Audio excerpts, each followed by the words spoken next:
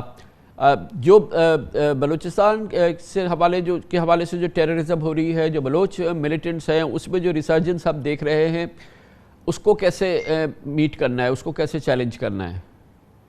دیکھیے یہ ایک ڈفرنٹ مسئلہ ہے ٹوٹلی. یہ مسئلہ یہ ہے کہ بلوچ ملیٹنٹس جو یہ را کے ایکچولی تھے, پہلے بھی را اسپانسر تھے اور اس میں کوئی شک نہیں کہ, اور ان کو سیف ہیونز مل جاتا تھا اکراس ایرانین بارڈر, اور وہ اس لیے ملتا تھا not because the Iranian government involved with them, but وہ اس لیے ملتا تھا کہ وہ علاقہ جو ہے وہ واس ڈیسولیٹ پلیس ہے, وہاں پر اسمگلنگ وگلنگ چلتی ہے, اور اس آڑ کے نزدیک وہ کرتے تھے. اور یہ نیچرلی اب جب انڈیا نے دیکھا کہ ان کا ایک بہت بڑا پلیٹ فارم ختم ہو گیا مین لینڈ افغانستان, تو انہوں نے اپنی شفٹ کر دی emphasis to the Iranian border. اور آئی تھنک میں یہ سمجھتا ہوں کہ ہمیں یہ ٹیک اپ کرنا چاہیے, کیونکہ نیچرلی ایرانین بھی ہم سے خوش نہیں ہے کہ ہم نے بھی یہاں پر ہاربر کیا ہوا تھا ایک فار ٹائم جو ان کے تھے, جو ان کے کو سمجھتے تھے دہشت گرد ہیں. تو آئی تھنک ہمیں ایران کے ساتھ بیٹھ کر کے یہ بالکل ایک وہ کرنا چاہیے, بیکاز وی کی ناٹ افورڈ کہ یہ بلوچ ملیٹنٹس جو ہے پھر